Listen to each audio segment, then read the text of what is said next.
Hi creatives, I am Dimma and you're welcome to another interesting sewing tutorial. On today's tutorial, I'll be sharing with you how to cut and sew this beautiful pleated neckline crop top with elastic waistband. You can see the back that it has a bow tie at the back, and this is so beautiful and stylish. If it sounds like what you'll be interested in knowing how I cut and sewed it, then you have to stick around till the end. Let's do this together. So I did this using this fabric, and I used 1.5 yards. I started with 1 yard, and yes, I ended up using 1.5 because I had extra half yard that I added up to make this top. So I started with a basic pattern, the front and back pattern. If you don't know how to do it, I'll put the link in the description box so that you can look at it and know how I did this. So I started with the front pattern. Just go ahead and measure the basic neckline. So when you measure, you have to note what it is and multiply by 2. So for me, I got 5/3/8, and I multiplied by 2 to give me 10 3/4. Okay, so when I wrote down that, I had to go ahead and measure the back as well. So whatever you get, you will also multiply by 2 and then write down what the value is. Then you are going to add up. I'm multiplying by 2 because this is on fold, right? This is one side of the pattern. So I had to add up everything I got together and then write it down as 18 1/4. That is all of it, the front and the back neckline. Okay, so after doing that, you have to note that and keep it aside because we will be needing it later for the neckline. Now the next thing to do is to go ahead and draw a line like this to connect the side bust dart, the point of the side bust dart. Go ahead and cut open the side bust dart, and of course come back here, cut open this and close up the side bust dart. Okay, so the next is just to tape it down with your masking tape or any other tape you please. So after taping it down, you will go ahead and continue with the pattern making. Now I'm going to draw more slash lines. You can see how I slanted it to draw the slash lines just like this. That is what you're going to do. So you can draw as much as you please, because the more it is and the more spread you put, the more pleats you will have at the neck. So I just drew 3 slash lines because I had to, manage the fabric to ensure it's enough. But then you can go ahead and spread it even more than I did to achieve more pleats. So that is how it goes. You're going to see all I did to achieve the top and what you can do to even make your own neckline pleats to be more than how it is on my own, if that is what you want. So right now I had to go ahead and fold my fabric. Okay, you can see how I folded it. This is a bill fabric. I got it as bill, and this is how it came, but this is roughly 1 yard. I have another half yard, and that is how the fabric came. Okay, so right here I am cutting open the slash lines after folding my fabric.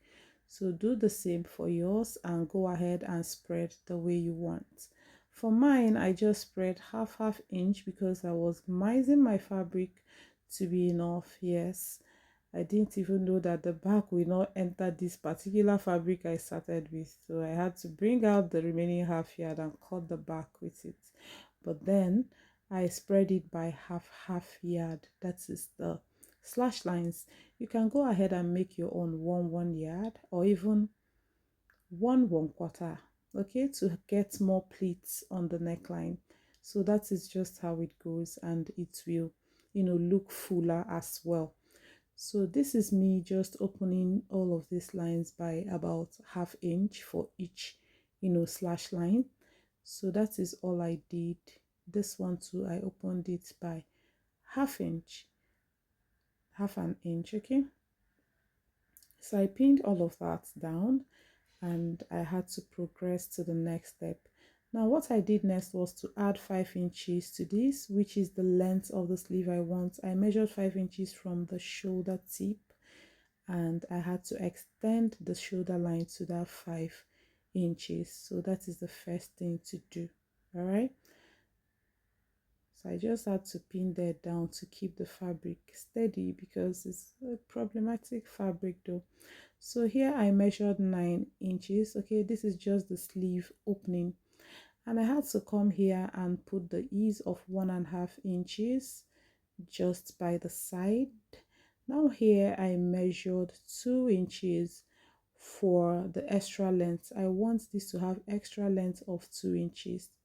I now added another 2 inches from those 2 inches, 2 1/4 rather, to take care of the elastic band I'll be using for this project. Okay, that is all I did here. So now I am going to connect the points. You know, I measured 9 inches first here, and I rule a straight line there, and I'll connect to the ease I added to the waistline. Now this ease is to make the top, you know, freer on the body. That is the essence of the 1.5 inches. Okay, so right here I have cut out the hem area, and here I added 1/2 inch seam allowance and 1/2 inch all other parts. I've already added 2 1/4 inches extra to the length for the allowance of the elastic waistband. I hope that makes sense.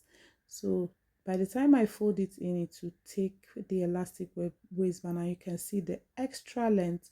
But if you want your length to be exactly on the half length, go ahead and use it, and this is how you fold it in, and it will be the length of the pattern, which is the, you know, bodice length, which is the proper half length. Okay, so right here you can see what I have, and it wasn't enough for cutting the remaining back. I had to bring out my remaining half yard fabric of this bill material to use and cut the back.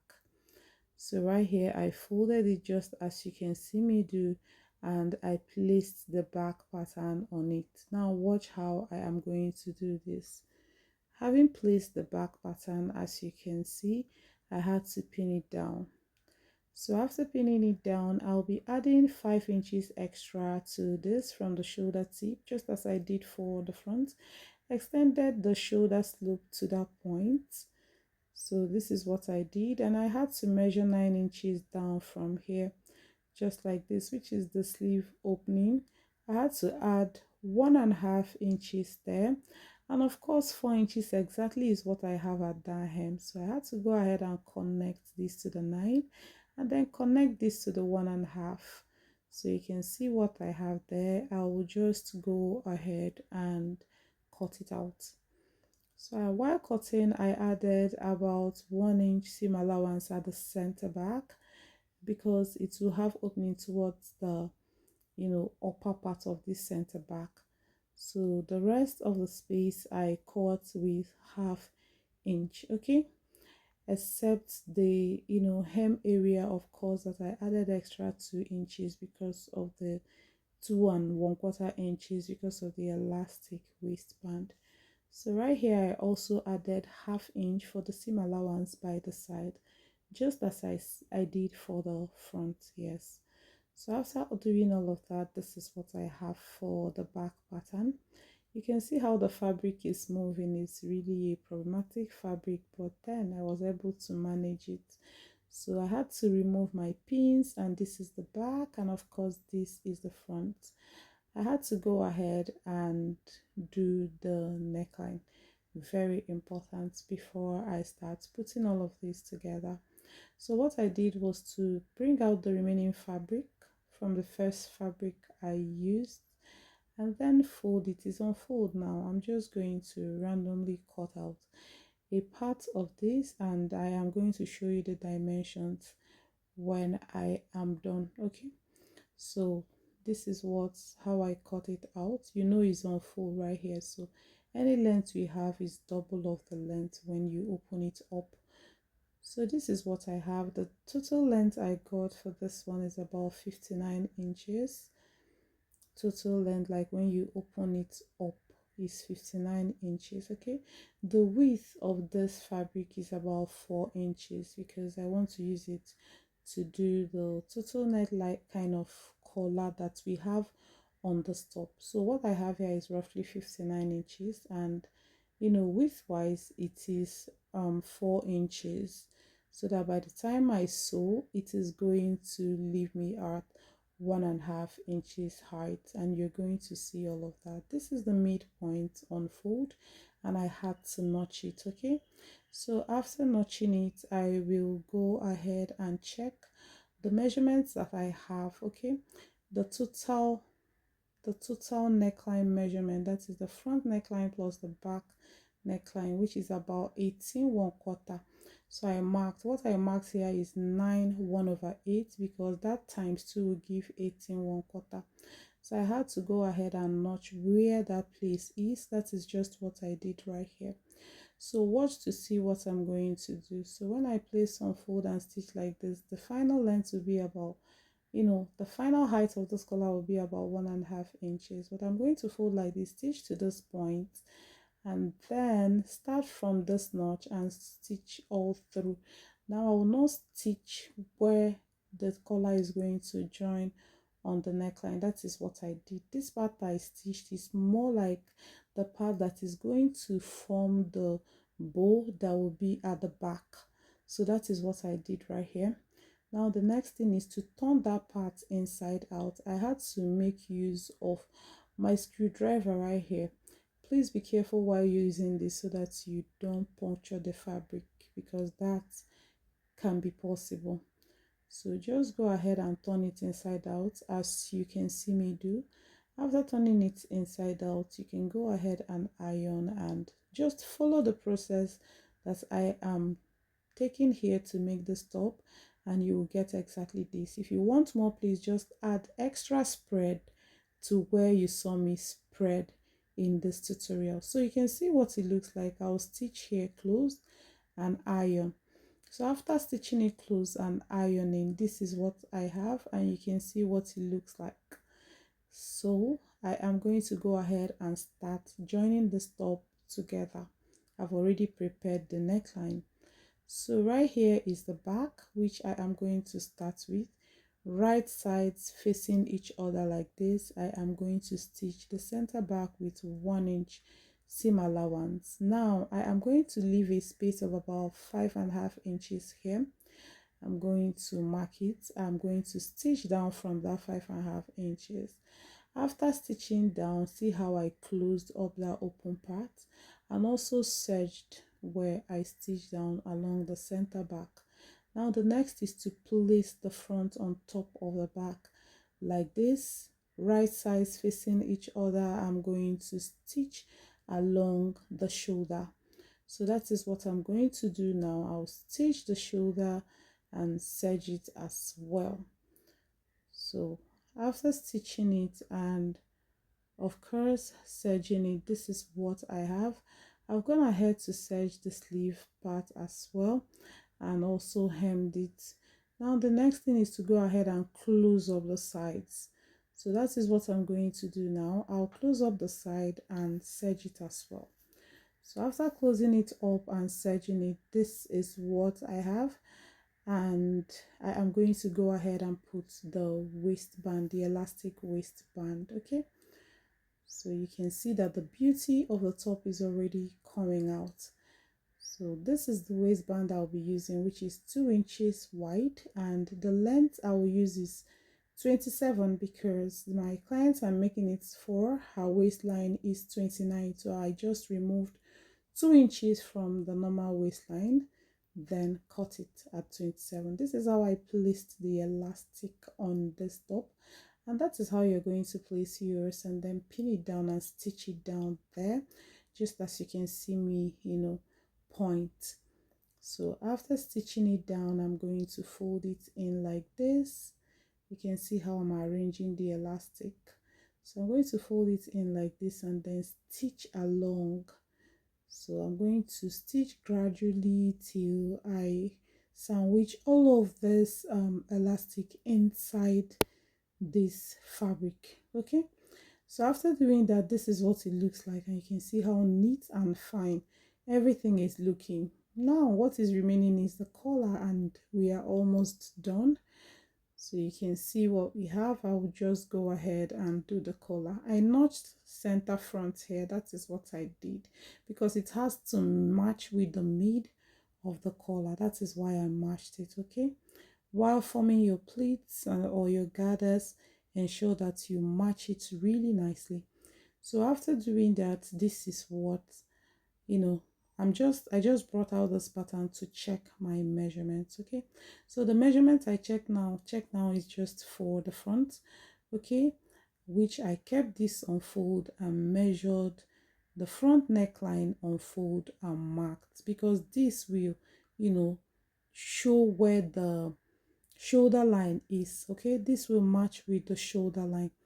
So that is why I marked it. Watch closely to see what I am going to do. So right here, I'm going to place this starting from the back. You see that the notch I just added rhymes with the shoulder line. It rhymes with the shoulder line.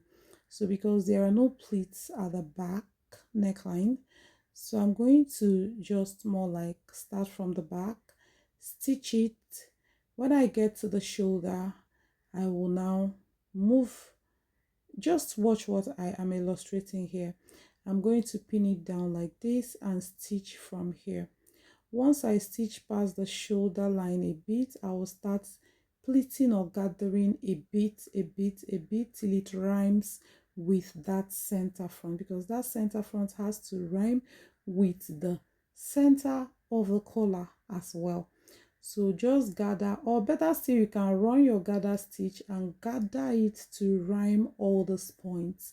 These points I notched are the landmarks. Feel free to place your landmark the way you want and stitch it down. So after stitching it, this is what I have. You can see the small gathers or pleats that I achieved on the neckline. If you want yours to be plentier, go ahead and spread more. You saw where we spread the front neckline. Just go ahead and spread yours more and you'll get more pleats, okay? I had to work with the fabric I have, and I think this came out really nice. Are you going to try it out? Do you like the outcome? If you've watched this video to this stage and you've not subscribed to my channel, what are you waiting for? Here on the channel, I share lots of mind-blowing videos that you will definitely always be learning from. You won't regret being part of this family. Subscribe and turn on your notification bell to be the first to know each time I upload my lovely videos that are always highly educative. Thanks for watching, guys, and thanks for always stopping by to watch my video. Love you all, and I'll see you in my next one. Bye.